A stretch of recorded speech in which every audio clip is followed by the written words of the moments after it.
სტომარი შემოგვიერთდა ამასობაში. საქართველოში ზაფხული ტურისტულად საკმაოდ დატვირთული იყო. ეს ის სეზონია, როდესაც ზღვისპირა ქალაქები თუ კურორტები ძალიან მიმზიდველია დამსვენებლებისთვის. ახლა უკვე წინ შემოდგომა.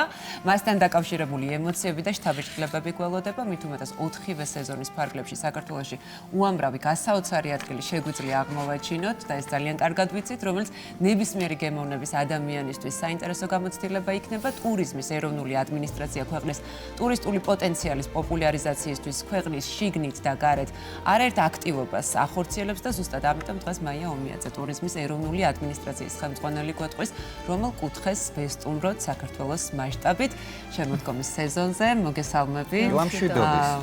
მადლობა რომ ხართ დღეს ჩვენთან და თემა საინტერესოა და სეზონურ რჩევებსაც ველით თქვენგან მით უმეტეს როგორც აღვნიშნე ჩვენი ქვეყნის ტურისტული პოტენციალი მართლა ძალიან მაღალია და ეს ის ქვეყანაა სადაც ნებისმიერი მიმართულებით და ასე ვთქვათ მარშრუტით კი ბატონო ნამდვილად ნებისმიერ სეზონზე შეგვიძლია რომ დავტკბეთ ამ საოცარი მრავალფეროვნებით მაგრამ ჩვენი მთავარი ინტერესი უკავშირდება ამ შემთხვევაში უშუალოდ შემოდგომას. აი რომელი რეგიონები გამოირჩევა განსაკუთრებული პოპულარობით, თქვათ რით არის ის მიმზიდველი დამსვენებლისთვის და აი რა უპირატესობები შეგვიძლია რომ გამოვყოთ და გამოვარჩიოთ. კიდევ ერთხელ მოგესალმებით, მივესალმები მაყურებელს. როგორც აღნიშნეთ, აჩიკო საქართველო არის 4 სეზონური კურორტი და შესაბამისად 4-ვე სეზონზე მოგზაურს შეუძლია რომ სხვადასხვა კუთხეს ეწვიოს. მეტიც 4 სეზონურობა არ გულისხმობს მხოლოდ სხვადასხვა კუთხე შეგიძლია დაათვალე, რომ არამედ შეგიძლია პირობითად ვამბობ, არ ვიცი, მთაში, სვანეთი, მაგალითად 4-ვე სეზონზე განსხვავებულია ერთმანეთისგან. ჩვენ როდესაც მოგზაურებს ვესაუბრებით, ხოლმე საერთაშორისო მოგზაურებს ყოველთვის ვეუბნებით ხოლმე პირველად ხარ, მეორედ ხარ დაბრუნდი თუ არა და ხშირად არის ხოლმე ესეთი კომენტარი, რომ საქართველოს სხვადასხვა სეზონზე იმდენად განსხვავებულია, რომ თითქოს არ გინახავს. შესაბამისად, ძალიან მრავალფეროვნება არის და შემოდგომაზე რომ კონცენტრირდეთ, თავისთავად პროდუქტი, ტურისტული პროდუქტი შემოდგომაზე ყველაზე მნიშვნელოვანი არის რთველი და ბუნებრივია ის რეგიონები, სადაც ვენახია ყურძენია, შესაბამისად მეტად ის, თუმცა კახეთი რა თქმა უნდა შემოდგომაზე არის განსაკუთრებული, ძალიან ბევრი ღონისძიება არის სწორედ ამ პერიოდში, რთველთან დაკავშირებული ღონისძიებები, ის იქნება ფესტივალები, ღვინის ფესტივალები იქნება, ვთქვათ, მუსიკის ფესტივალები იქნება თუ ასე შემდეგ, სხვადასხვა ტიპის მასტერკლასებში ყველანი ვართ ნამყოფები, როგორ შეიძლება ვთქვათ გაატარო ეს შემოდგომო დღე და როგორც ტურისტული პროდუქტი უცხოელებისთვისაც ძალიან მომხიბვლელია, იმიტომ რომ ეს ჩვენთვის საყვარელი ტრადიცია მათთვის არის ეგზოტიკური თავგადასავალი, ასე ვიტყოდი. ამ პროცესში ხარ დაწყებული, ვთქვათ, ის რაც კახეთს ახასიათებს, ყურძნის კრეფიდან დაწყებული, ვთქვათ, არ ვიცი, თონის პურის გამოწყობით დამთავრებული უცხოელებისთვის განსაკუთრებული თავგადასავალია. კულინარი არის ერთ-ერთი ის, რაც ზოგადად ქვეყანაზე გვიქმნის წარმოდგენას და კიდევ უფრო მის სულში გვახედებს, ხომ ასე, როდესაც ჩვენ მოგზაურობთ, პირველი რასაც ვაკეთებთ, კულინარი კიდევ უფრო იმ ისტორიას ვიგებთ ხოლმე. საქართველოს ძალიან მრავალფეროვანია ამ მიმართულებით და ჩვენ გვაქვს გემოფესტი, რომელიც სწორედაც აი ამას ემსახურება, რომ კიდევ უფრო სხვა თვალით შევახედო და დავაინტერესოთ მსოფლიო ამ შემთხვევაში და ყურადღება მივიქციოთ საქართველოში სხვადასხვა რეგიონში. ასეთი იყო რაჭა, გური, ახლა სამცხე-ჯავახეთში არის და რა აქტივობებია ესეც რო უთხრათ ჩვენს მაყურებელს. ზოგადად გასტრონომია არის კულტურის ნაწილი და საქართველოში როგორც ასევე ტურისტული პროდუქტი, ღვინოც არის კულტურის ნაწილი. ჩვენ ასე ვაპოზიციონირებთ ჩვენს ქვეყანას. გასტრონომია და ღვინო ერთად არის ის განსაკუთრებული რამ რაც აოცებს მოგზაურს საქართველოში. მე სულ ხაზს უსვამს, რომ ის რაც ჩვენ გვიყვარს და ვიცით, ეს არის განსაკუთრებული სიახლე და აღმოჩენა უცხოელი მოგზაურისთვის. მით უმეტეს ჩვენ უკვე დიდი ხანია 8000 წელზე მეტია უკვე ვამაყობთ აი ამ ღვინის კულტურით და ტრადიციით და შესაბამისად ეს იზიდავს კიდეც უკვე უცხოელ დამსვენებელს. რაც შეეხება გემოფესტს, გემოფესტი თავისი შინაარსით ემსახურება, რა თქმა უნდა, გასტრონომიის განვითარებას, შესაბამისად გასტროტურიზმის განვითარებას, თუმცა მე მაინც ვიტყოდი, რომ მთავარი შედეგი, რაც ამ ფესტივალმა მოიტანა, არის, რომ ადგილობრივი მეწარმეები ძალიან განვითარდნენ, ფაქტობრივად ახალი საქმე გაიჩინეს. მოტივაცია. ფესტივალის მიღმა ძალიან ბევრმა გემოელმა გახსნა ადგილობრივი სამასპინძლო, რაც რა თქმა უნდა არის ადგილი, სადაც მოგზაურს შეუძლია ჩავიდეს და ავთენტურ კულტურას გაეცნოს. თუმცა ამ ყველაფრის მიღმა ეს არის დამატებითი ეკონომიკური დოვლათი და მეტი დასაქმებული ადამიანი რეგიონში. ჩვენ თითქმის მთელი საქართველო მოვიარეთ, რამდენიმე რეგიონი დაგვრჩა, სადაც გემოფესტი არ ჩატარებულა, თუმცა აუცილებლად მომავალ წელსაც ამ რეგიონებს დავფარავთ იმისთვის, რომ ზოგადად მთელ საქართველოში რეგიონების მიხედვით ყავდეს მონაწილეები, არსებობდნენ ადამიანები, ვინც მუშაობს კონკრეტულად რეგიონის კერძებზე. ხო, გემოფესტზე ალბათ იცით, რომ მხოლოდ იმ რეგიონის კერძებზეა აქცენტი, ტრადიციული კერძების გაცოცხლებაზეა საუბარი, ძალიან ბევრს მოაქვს საოჯახო კერძები, ბებიები როგორ ამზადებდნენ და ეს ჩემთვისაც ამ ფესტივალის ფარგლებში უამრავი ადგილობრივი კერძი, აი ქართული სამზარეულოდან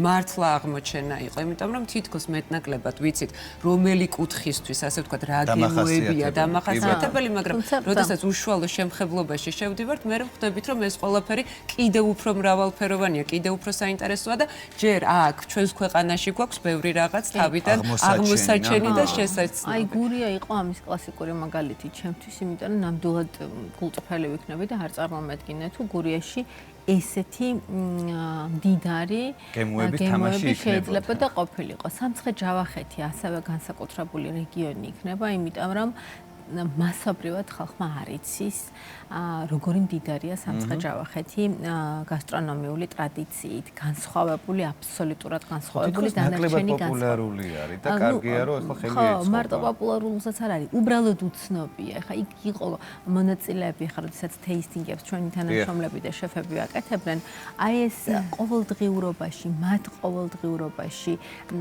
ტრადიციული კერძები არსებობს, რომელიც უბრალოდ დანარჩენმა საქართველოს შეიძლება არც იცოდეს და გემოფესტი სწორედ ამასაც ემსახურება, რომ ფართო მასშტაბზე გამოიტანოს. ბორჯომის პარკში იქნება 6-ში და 7-ში შაბათ-კვირას და ველოდებით სტუმრებს, გელოდებით თქვენს ძალიან განსხვავებული ქართული გემოების დასაგემოვნებლად. სიამოვნებით ჩვენს სტუმრებით მთავარია ეს საჭირო დროს, საჭირო მომენტში ეს ჩვენთვის მნიშვნელოვანი საათები გამოვნახოთ ხოლმე. ჩვენ ესე იგი საუბრობდით მაია იმასთან დაკავშირებით, რომ აი შემოდგომა არის, ვთქვათ, კახეთის ავიზიტო ბარათი, ხო, ეს ის პერიოდია, ის მომენტია, როდესაც მართლა აი დოვლათის სურნელი ტრიალებს ყველა კუთხეში და განსაკუთრებულად გვიხარია ხოლმე დიდ თუ პატარას ვესტუმროთ აღმოსავლეთ საქართველოს.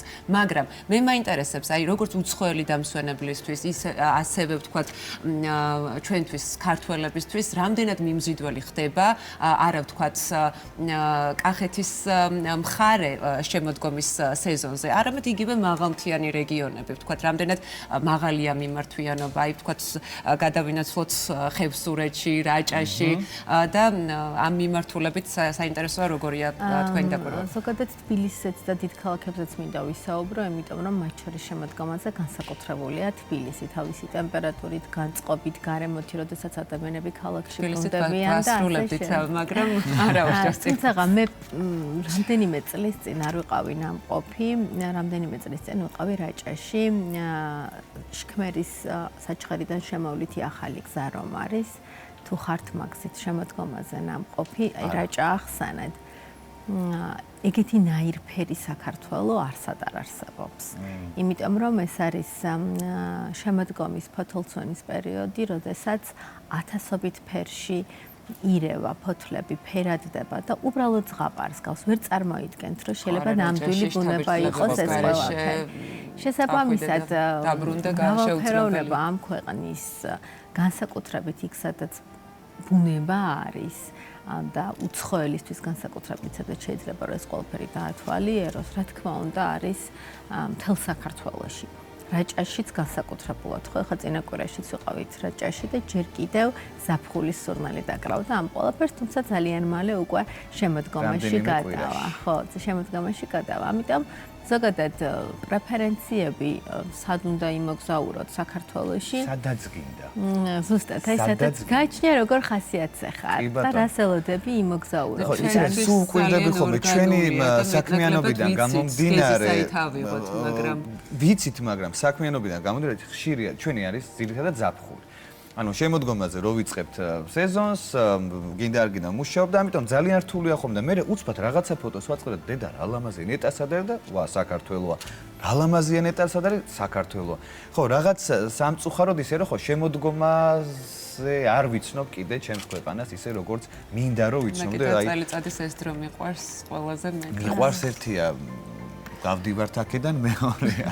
თუმცა აი მე ბოლოს აინახე ჩემივე თავს ვეწინააღმდეგები საქართველო არის იმხელა რომ შენ შეგიძლია 2 საათში 3 საათში იქ გადაადგილების შესაძლებლობას და ქვეყნის შიგნით თუ გარეთ საქართველოს პოპულარიზაციისთვის ძალიან მნიშვნელოვანია ასევე სხვა კამპანიები და ამ მიმართულებითაც ვიცით რომ ესეთი მარკეტინგული კამპანიები ჩანიშნულია საერთაშორისო გამოფენების სახით, შოუების სახით, კი ბატონო, ამის შესახებაც რომ მოკლე ინფორმაცია უთხრათ მაყურებელს და ზოგადად ძალიან მასშტაბური კამპანიები ქონდა ტურიზმის ეროვნულ ადმინისტრაციას ჩვენ სამიზნე ბაზრებზე, ესე გვაქვს დაყოფილი ევროკავშირი და ბრიტანეთი, ყურის ქვეყნები, ჩინეთი, ინდოეთი,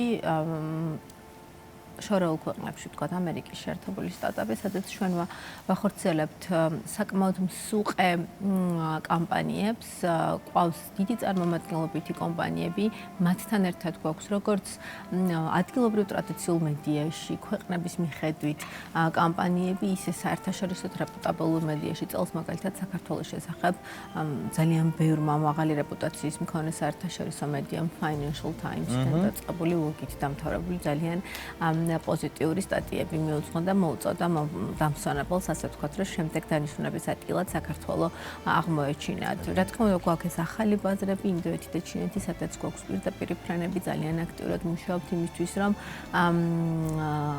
დივერსიფიკაცია ბაზრების არის ყველაზე მნიშვნელოვანი და შესაბამისად იმის მიხედვით ყველა ჩვენი სამიზნე ბაზრიდან ვცდილობთ, რომ ჩვენი წილი, დოზა ტურისტი ჩამოვიყვანოთ ჩვენს ქვეყანაში. მოკლედ შემოდგომაც სამმხრივ ათვისებულია და დატვირთული შეიძლება. ნამდვილად, თან შემოდგომაზე უნდა აღინიშნოს, რომ ზაფხულის შემდეგ ზოგადად სამოგზაურო კალენდარში მთელ მსოფლიოში რა თქმა უნდა ზაფხული არის ყველაზე მაღალი. ზაფხულის შემდეგ ასევე ყველაზე მაღალი მეორე რიგში მეორე არის ზამთარი, იმიტომ რომ სათხილამურო სეზონია, თოვლის სეზონია, არდადეგების სეზონია და თითქოს ორ ნაწილად იყოფა, თუმცა ზაფხულს არ შეედრება. შემოდგომა და გაზაფხული ძირითადად არის შედარებით მსუბუქი არახანგრძლივი დასვენების, არამედ რამდენიმე დღიანი დასვენების ადგილი და აქედან გამომდინარე ჩვენც ესე პროდუქტების მიხედვით ვცდილობთ, რომ აი ის ვთქვათ 3 დღე, 5 დღე იქნება არა ვთქვათ გრძელი შვებულება, თუმცა როდესაც მოგზაურს ეპატიჟები საქართველოში ზუსტად იცოდეს რისთვის ჩამოდის და იმ დროის განმავლობაში მაქსიმალურად შეძლოს, რომ ქვეყანა გაიცნოს და კარგი დრო გაატაროს. იმის იმედით, რომ მეორედ დაბრუნდება. წავიდე ზღვაში დაბეჭდილებებით და მადლობა ღმერთს ჩვენ გვაქვს საქართველოში ამის საშუალება. ნამდვილად. და მადლობა რომ ამას ექცევა ყურადღება, რაც თავარია და ყველაფერს ვაკეთებთ იმისთვის, რომ მადლობა წარმატებები. ასევე. წარმატება თქვენ. შემოდგომას დატვირთული იქნება, მე დარწმუნებული ვარ ტურიზმის მიმართულებით.